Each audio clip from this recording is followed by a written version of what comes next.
Hey guys, this is Blake Helfman. I'm here with Josh Merwin, River Oaks Chrysler Jeep Dodge and Ram. We are super excited about the partnership that Josh and I have put together. Houston International Sports Film Festival, River Oaks Chrysler Jeep Dodge is a premier sponsor. We're going to be offering discounts on cars. We're going to be giving away sports memorabilia, and we are so excited to partner with them. Tell us a little bit about the Sports Film Festival, Josh. Yeah, so it's a one-of-a-kind sports film festival in Houston, June 3rd through 6th of 2021. We're not only going to have sports films that relate to life, we're going to have sports activities for kids to get them outside again. Also, I'm really excited to be partnering with them because my first car that I bought was a Jeep Wrangler right at this dealership, 1997 Jeep Wrangler. They've obviously gotten a little bit bigger since then. Come get a Jeep Wrangler for yourself. Guys, we got the website below. Swipe up, swipe up, swipe up. Register right now for all the updates. It'll be coming up before you know it. Swipe up right now, and that website, Josh, is? HISFF.org for Houston International Sports Film Festival.org. Awesome. Thank you guys for tuning in. Thanks.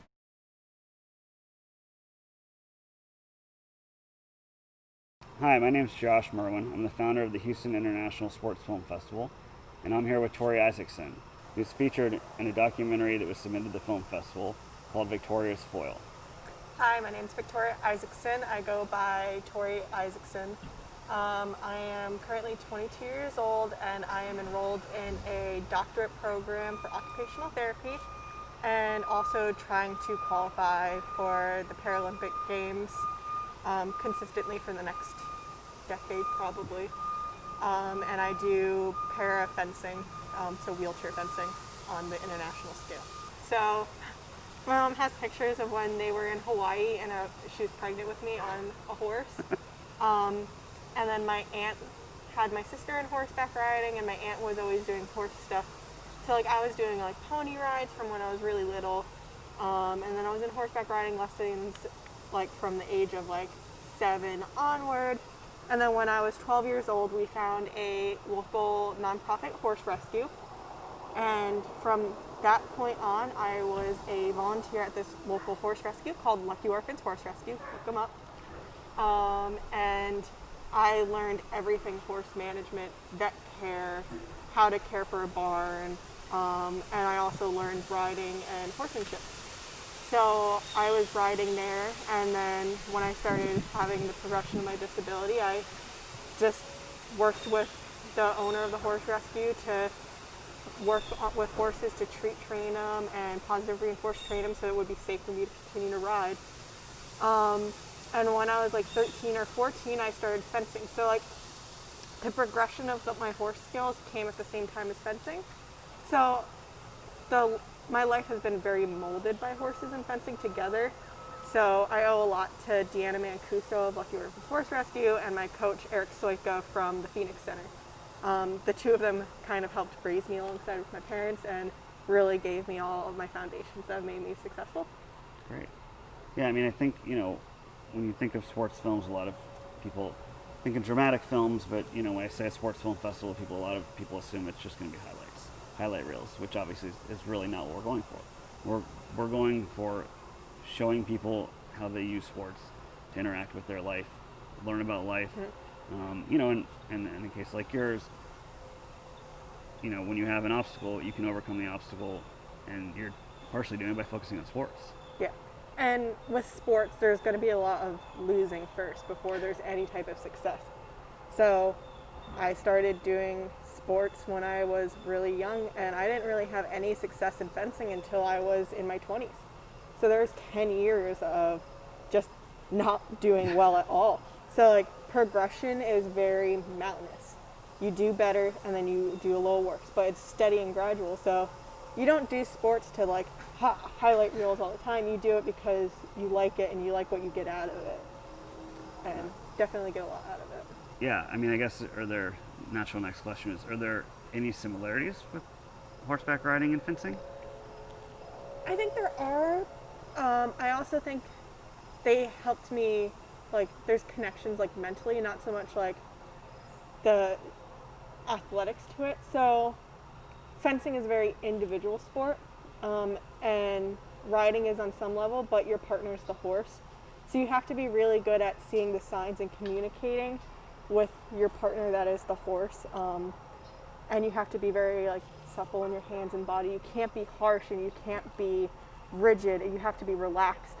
And in fencing, you can't be tense, and you have to be relaxed, and you have to be able to see and feel what's happening, and you can't react to what's happening. You have to make your own reactions, which is very much like horseback riding. Like if you react to everything the horse does, it's going to lead to a bad situation. So going into fencing, I found that it was easier for me to deal with competitions than other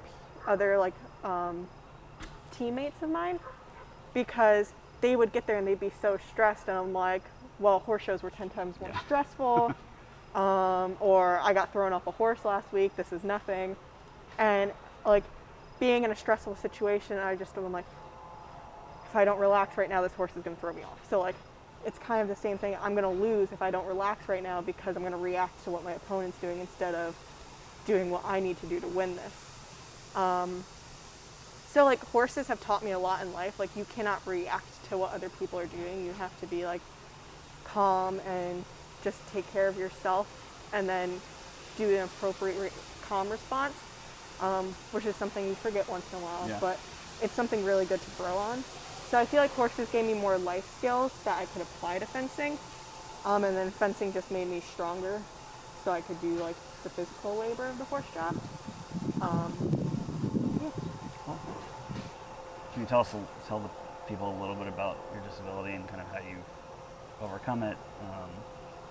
Well, I wouldn't say you overcome a disability.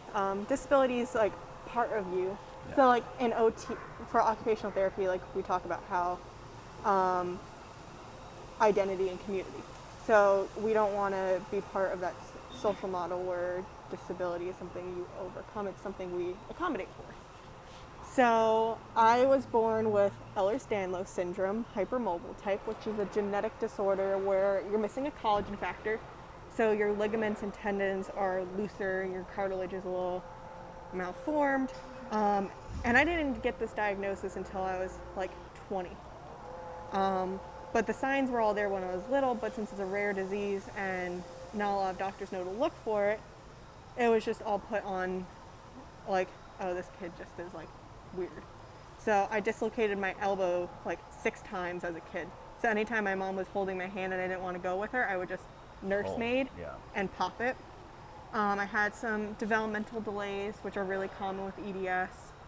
And then I also had, as soon as my teeth grew in, they decayed, which is really common with EDS. But the dentist just blamed my mom, saying she was giving me juice at bedtime and didn't bother to look at it. So I think that's I think that's an issue that's going on right now in a lot of communities with healthcare and trying to fix the system. So most of my life, everyone was just like, well, it's something your parents are doing. So I grew up, and as I got older, like I just wasn't good at ball sports, and it's because my elbow bends backwards.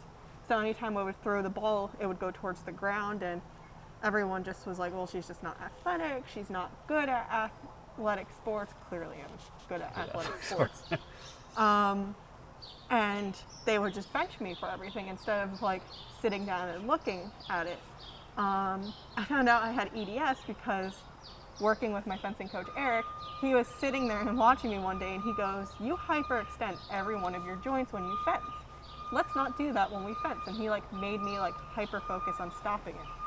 And then another fencing coach I know, Jackie Adeo, love her, she was like, you have to be super careful, you're like way hypermobile. So then I started looking into hypermobile diseases and kind of got the diagnosis myself, and then went to a specialist. With EDS, you don't tend to have the atrophy and the neurodecay I've had. When I was 17, I was taking out a young gelding. He'd been in for like 3-4 months with a shoulder injury. And it was his first time out in like 3 months. He's young, he saw the snow, fresh snow, he got super excited, and he reared up, kicked out, and bucked at the same time. And he almost broke my femur. And it didn't ever heal properly, which should have been like a big warning, but I didn't know any better, so I didn't go back. And my leg never healed, and it just progressively got worse and worse and worse. You didn't go back to the doctor? Or I didn't go back to the orthopedist. Okay. And I didn't really think anything of it. Like I could still walk, I could still fence on it. And then I had like a neurologic collapse where I just was shaking all the time. I started having really bad migraines, which turns out is a pain response if you don't feel pain. Oh, wow. So with EDS, you become numb to pain. Okay. So if I'm predisposed to other conditions, I wouldn't know. I started having all these neuro symptoms, and then I've slowly started losing muscle form in my left leg and in my back. So right now we're looking at a condition called CRPS, which is complex chronic regional pain syndrome, which is basically your body overreacts to a pain stimulus.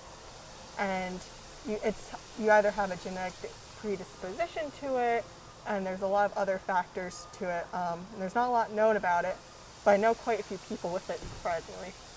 And what happens is you have a traumatic injury, and then your body just is like, attack it. Something's wrong. And it just spreads like wildfire. And it has 3 stages, and if you catch it in like the first few stages, you can kind of like slow it down.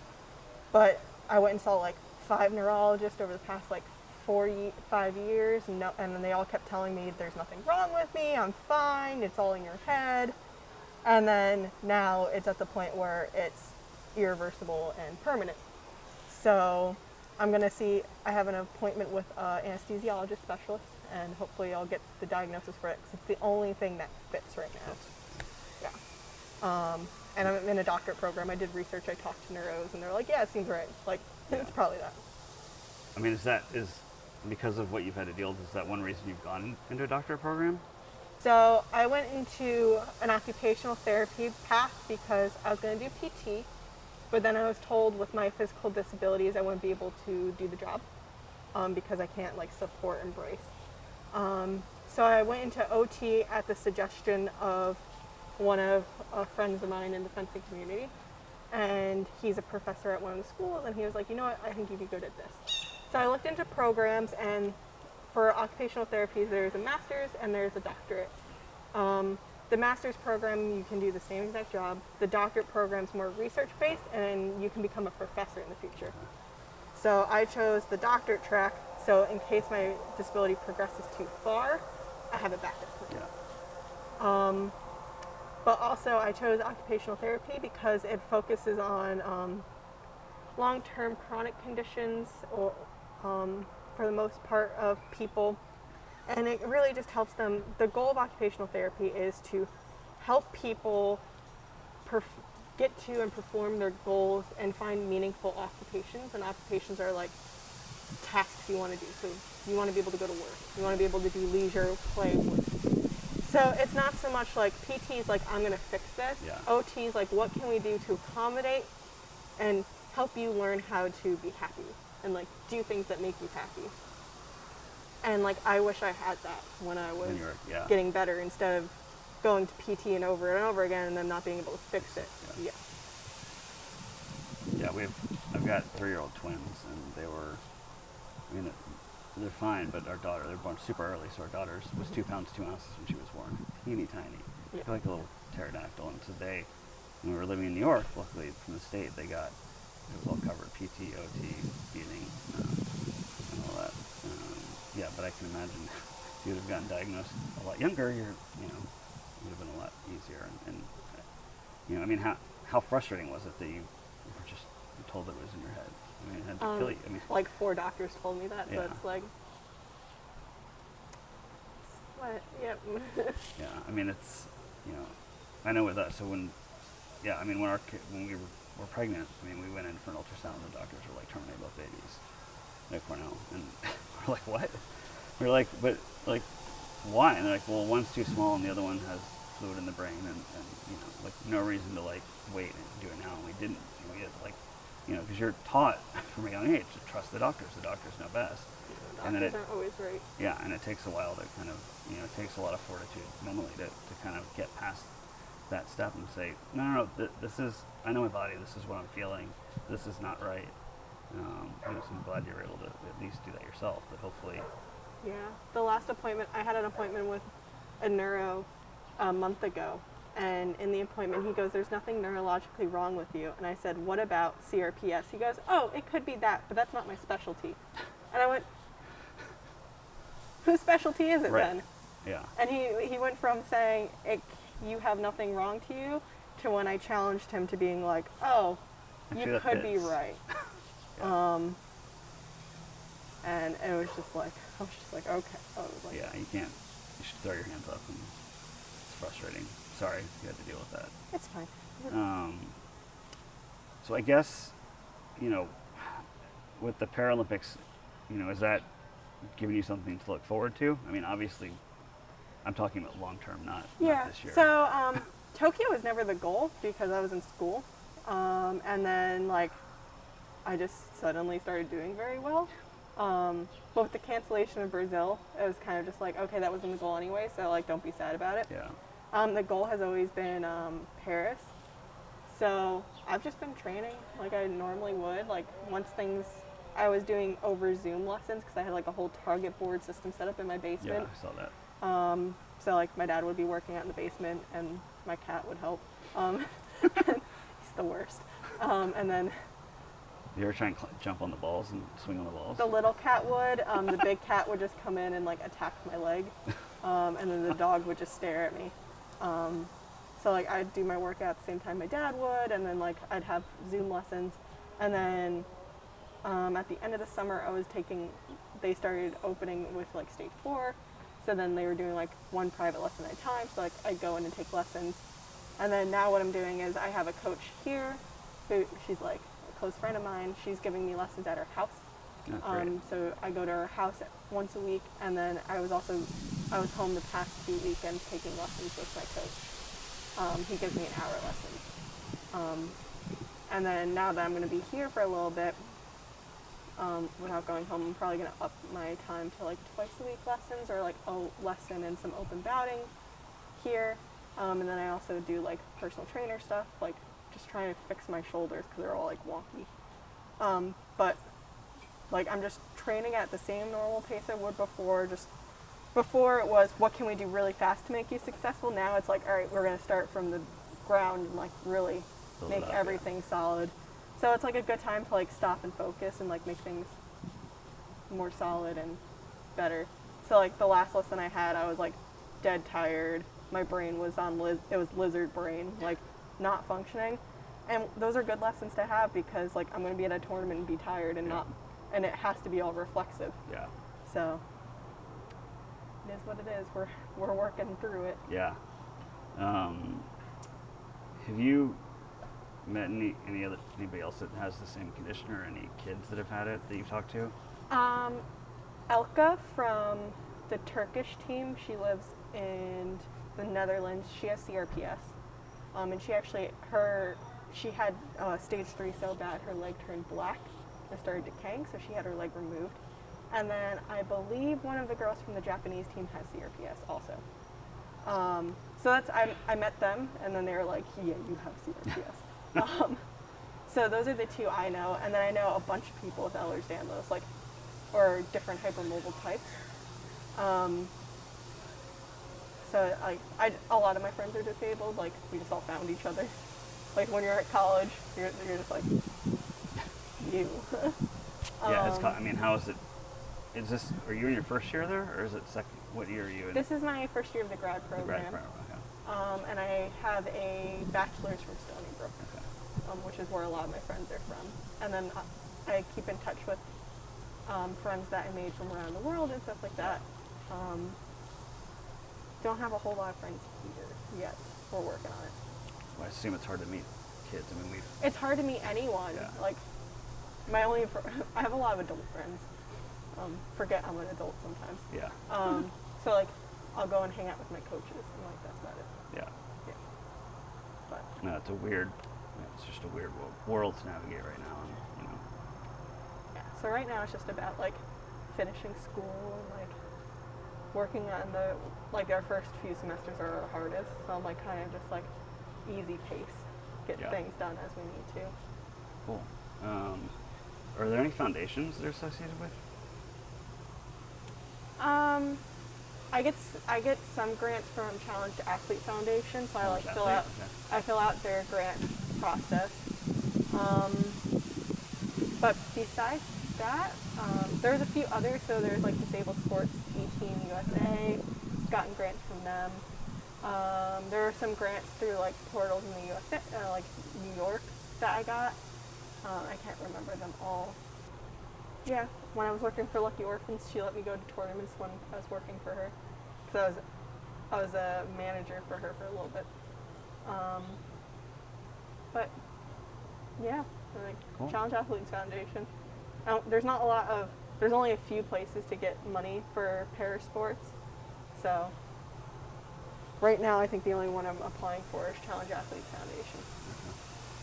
But always donating to the para sports movement, so it's good. I mean, one of the things we want to do is have different events through the film festival where we can help athletes and their foundations or foundations associated with the films. Yeah, there's USA para fencing, but I don't know how you allocate the money for them. Do you know when you're going to be able to see the film? Next year? I don't know. Yeah. I don't know. Or I guess you're not really traveling anywhere Nope. anytime soon, so.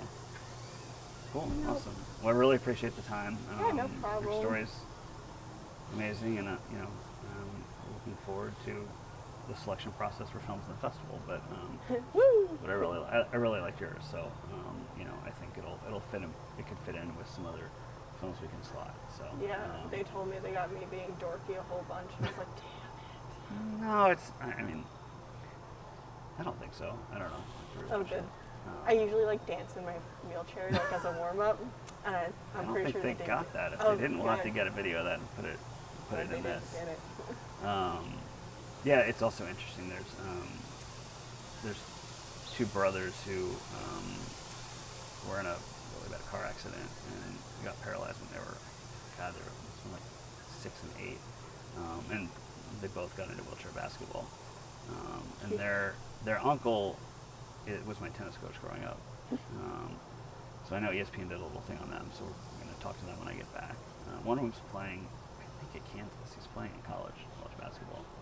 Yeah, we have a bunch of young fencers that were like upper T injuries, like at a young age, or young injuries, and they're doing fencing now.